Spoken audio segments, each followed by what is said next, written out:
Welcome to the Road to Redemption podcast with your host, Cam Williamson. Each week, Cam sets out to shatter the labels and stigmas associated with mental health awareness by giving life lessons and raw overviews of events happening around the world.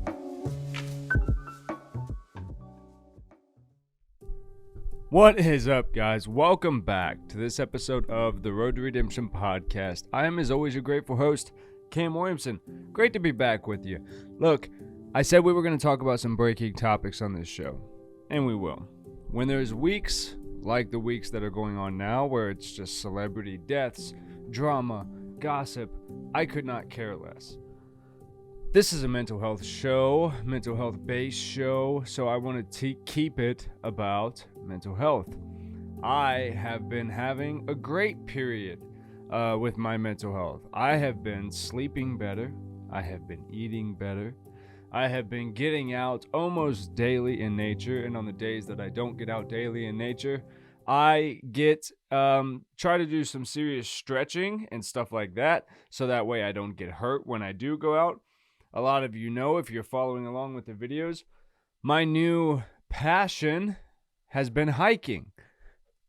I've ignorantly, and this is, I guess, where we'll go with the mental health route, don't allow yourself to be ignorant about the experiences you've never had, right? I found myself this morning talking to my youngest daughter about strawberries and raspberries, right? They're delicious. They're yummy, right?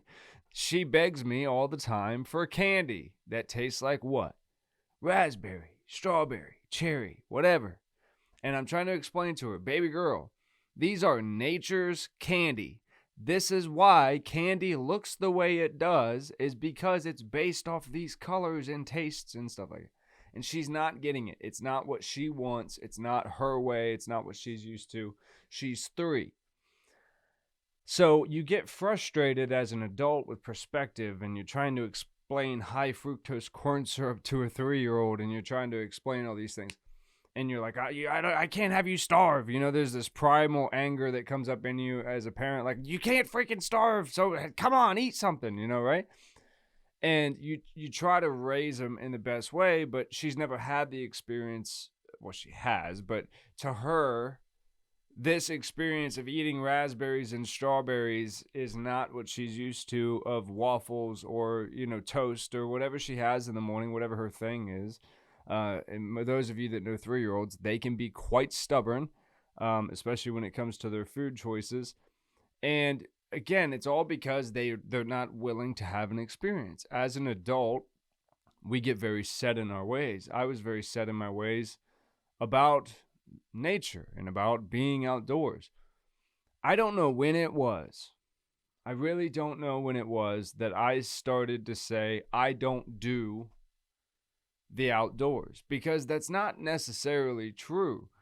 I remember when things would happen, and I've talked about it on this show a lot, when things would happen when I was too young to like drive far away or something, I would always at least go to where I could sit, like just out somewhere by myself. I would drive to like a backcountry road in the town that I lived in and just kind of sit, because we did have that within 20 minutes, 25 minutes away from us. You could drive to like this backcountry road. My middle school was kind of on one, and you could just kind of hang out in the quiet and just get away from everything. And I remember I used to love that. And when I was about 16, me and my buddies would go fishing and stuff. So like I had those experiences as a kid, just because I didn't have them like with my dad or whatever. I still had them. Me and my friends did it quite often. One of my good friends in high school, JW, we went almost daily after high school. And it was weird, man, how you just completely gap that. And at some point, the narrative of my life was, well, I just don't do that. That's just not something that I do. And now that I'm going back out and I'm hiking and I'm doing these things, I'm having these memories of picking up cicadas as a kid and getting lost in what we called the woods. Really, it was just like a couple feet of bushes between one neighborhood and the other. but we called it the woods because that's what it was like to us. It's tall trees and there's no houses, there's no nothing. You've got maybe 50 yards of brush, to say the best. And we used to love playing around out there and stuff. It's only when life got complicated that I, separated from that. When I, had the kid at 17, I think that changed a lot because there was no more playing in the woods, going fishing for fun, just doing things to be happy. Everything became about becoming a responsible adult. And I think in the pressures of becoming a responsible adult, you can let other people's influence of your life really set in there. You have a responsibility to your children to raise them to be good people, right? The experiences and stuff that you give them, that's not for anyone else to decide. So had I continued like fishing with my buddies and camping, or, I never really camped, but like once or twice in my life, outside of the military. But again, for whatever reason, I swore those things off. Like, I don't do that anymore. I don't hang out with like people that do that. And it became this big ignorant wall. Like, I don't understand that. I can't even fathom those type of people. And I don't know why, because I do know that life. I now again, I don't know anything about country life. I'm not a country guy at all. But I know a lot about like trying to find a patch of woods. There was a cemetery back like in more the country area. And again, some of y'all would laugh to see what I consider to be country. But again, I'm from Columbus, Ohio. So country to me is a cornfield or miles or acres of woodland type things. So there was a cemetery. You can still look it up. It's called Woollyburger Cemetery. And it's all just woods and shit. That's all it is. And there was the story that on October, Halloween, on Halloween at midnight, if you go to Woollyburger, you would see Wooly the Butcher's house glowing, and you would have all these experiences.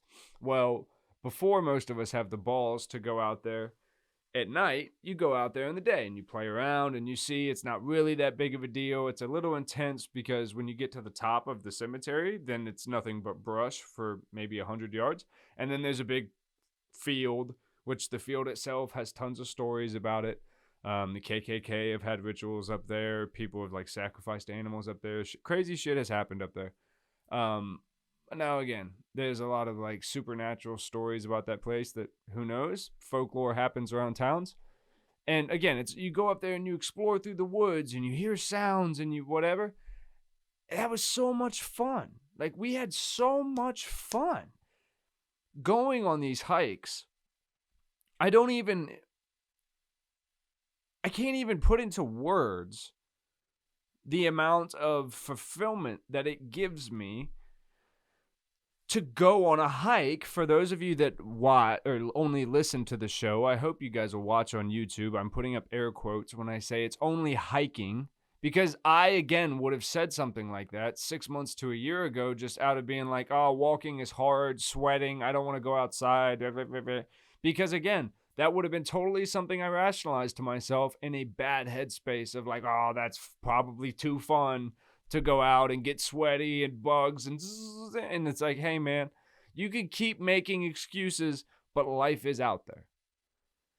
So you get out and you're like, oh my gosh, I'm not worried about anything.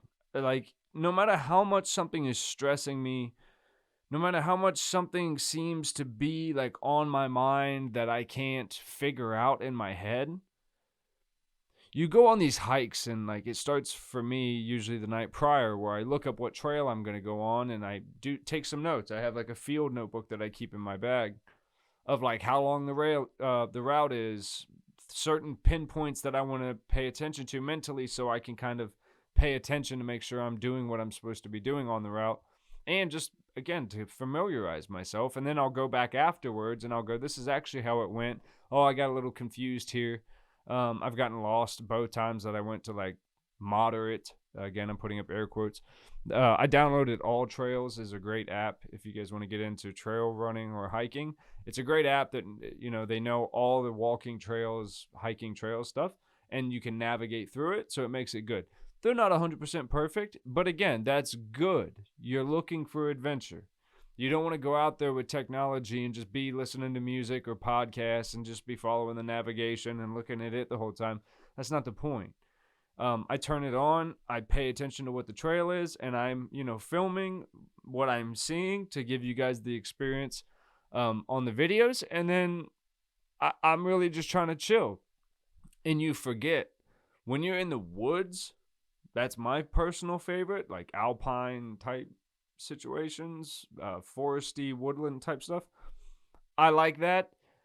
I like the sceneries. I forgot how much I love the smells. And then also you realize like bugs aren't really a thing when you're in nature like that. Bugs are this big pest when you're in the city and it's you cooking your food and there's gnats and shit flying around. When you're out in the woods are so vast, the bugs are doing what they do. They're not circling around you. They have everything that they need in their environment. So again, you're walking through this very peaceful trail, even if you're getting a good, hump on, getting up a hill or something like that. It's very peaceful. And again, it does let you find some perspective on things. Oh, okay, I can figure that out. Oh, okay, let me give this person a call and see if just asking for help will solve that problem. And then again, it kind of gives you something to work through mentally as you're enjoying all this stuff. But it puts things into perspective. I can promise you, when you hit the peak of climbing up an 800-foot trail or something, and you hit this beautiful peak where you're overlooking whatever your view is, everything else does seem so very small, and sudden epiphanies can come into your mind of like, oh, hey, that problem's not that big of a deal. All I have to do is this. Or if I just breathe and I just focus on this next thing. Hiking has taught me that so much. Again, is I don't really have to pay attention to the whole trail. I just have to go right there.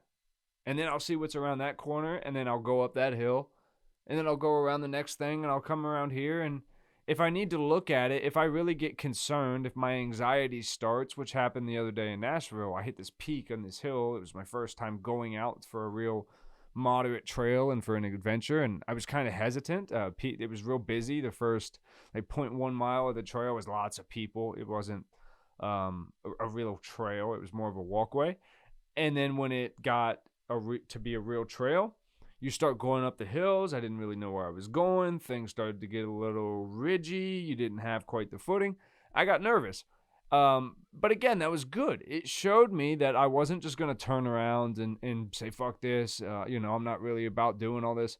I wanted to keep going. So I put the camera away and I focused on the hike and I paid attention to where I was setting my feet and I got up the thing. And again, it's not like I'm fucking rock climbing, or anything. But I'm doing this, and I'm, going up the side of this hill, and I got to the top, and all of a sudden I'm like, shit, well, I'm up here, and I ain't going back down that way. So whether I'm actually on route and I'm really only like 2 miles away from my car, which is cool because it was 2 miles up here, so I'm kind of, I know where I'm going. I got to the top, and I pulled up my thing to just check, and it said that I was not as far as I thought I was. And I was like, damn, it's already 11 o'clock.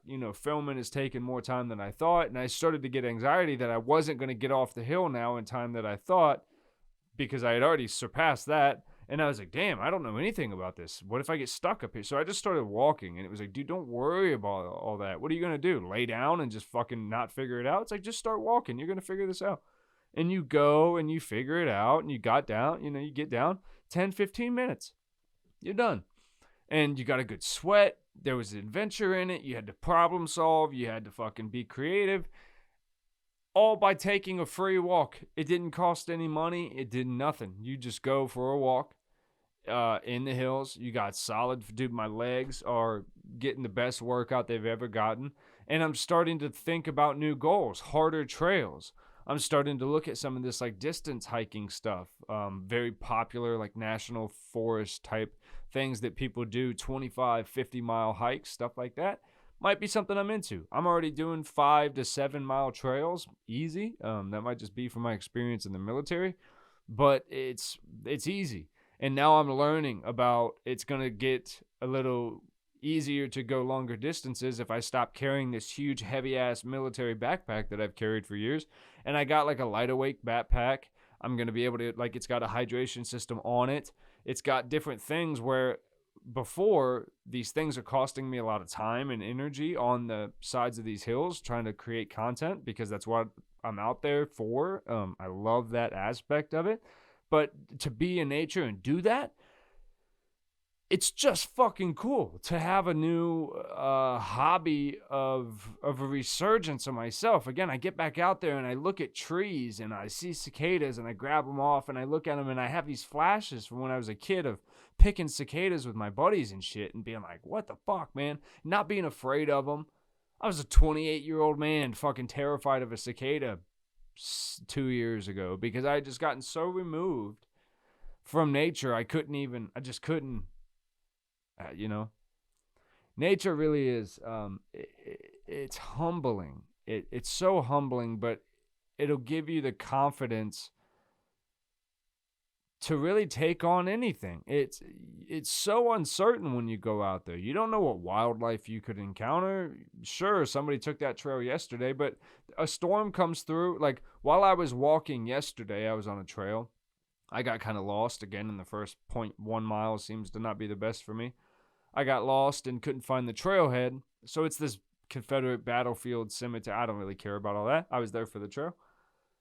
And I'm walking through, and it's a hardball road to lead up to the trailhead. I got lost, come out of the trees. You end up back on the hardball, walking back up to where I parked.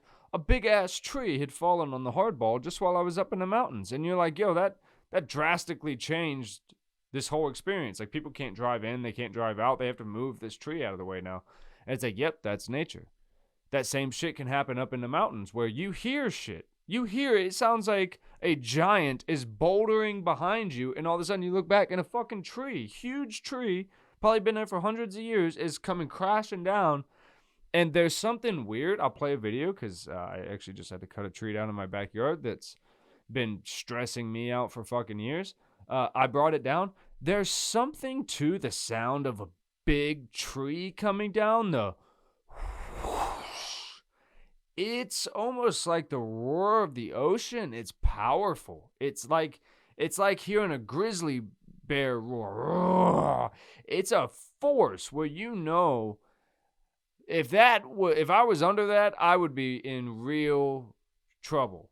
Right? So, like, same thing with a mountain. Like, if this thing decides to give this nice trail that I've decided to walk on, if one part of this hill goes, I'm gonzo. Like, I'm going down at least 400 feet if you're halfway up the hill already, if you're halfway up the trail. So, you can sit in the house and simplify it and go, oh, people who do that just have too much time on their hands. They just need to da-da-da-da-da. It's like, hey, go out and try it. Go out and see if it does something for you. It probably won't do anything for you the first time.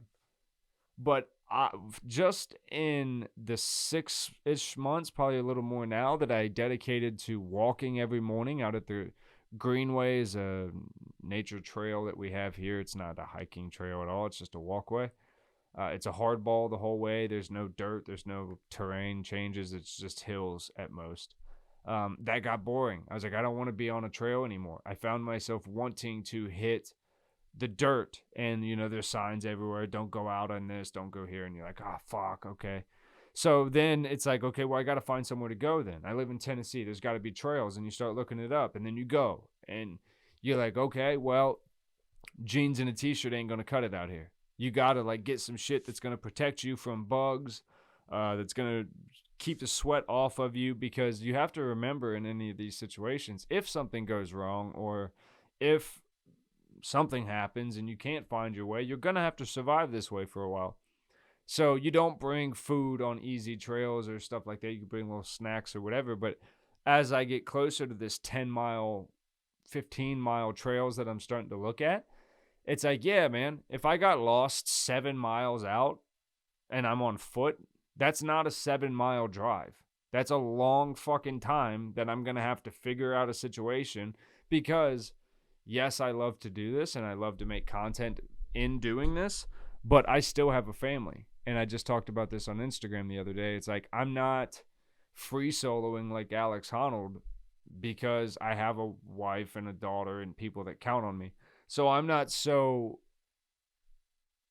quick to the draw to go out and start doing this crazy shit. But like, I want to take my wife to a rock climbing gym tomorrow. She used to do a lot of this type of shit when she was a kid. She's not new to any of this. Her family was always going to national parks, canoeing, in the ocean, whitewater rafting, all that shit, mountain climbing. They do all that shit. She knows that life, and she's about that life. So I think this is going to be really good for us, which is great. You know, times get tough in life, and sometimes you need things to kind of bring you back together and see about really doing something together again. In life, things can become so separate, right? And there's a Nashville rock climbing gym that I think we're going to go check out hopefully tomorrow. So again, a lot of good stuff just in finding hobbies. The inner critic of myself sits around and goes, look, people are going to say this because you were skateboarding and now you're doing this, and before skateboarding you were doing MMA. And it's like, yeah, man, I'm living life. I'm having adventures. I've never apologized for that. I'm just figuring out life. What all does it entail? And now I'm literally going out and exploring it. And nature and its majesty. And I can tell you, nature still beats entertainment every single day of the week. I've seen supposedly the best movies that there are around. It will not beat a simple hike up a mountain to see, mountain peaks or bodies of water, or to just see nature doing its thing, and you don't have to meet a timeline. You don't have to be at this trailhead by this time and get out by that time. You give yourself the freedom to just explore and create. I highly recommend it. Guys, I love you so much. If you'll do me a huge favor, if you're on YouTube, thumbs up. If you're on audio, please rate and review the show. It helps us so much. Subscribe so that way you can keep hanging out with us as we do these check-ins. We're going to be doing way more hiking and nature type videos. Probably bring the podcast down to just once a week where I'll do a general check-in, tell you what I've been up to. Maybe we'll start talking about gear, camping gear, hiking gear, stuff like that. If you guys care about that kind of stuff, let me know. Let me know if you guys are into trails, stuff like that. I love to hear from you. I will see you next week.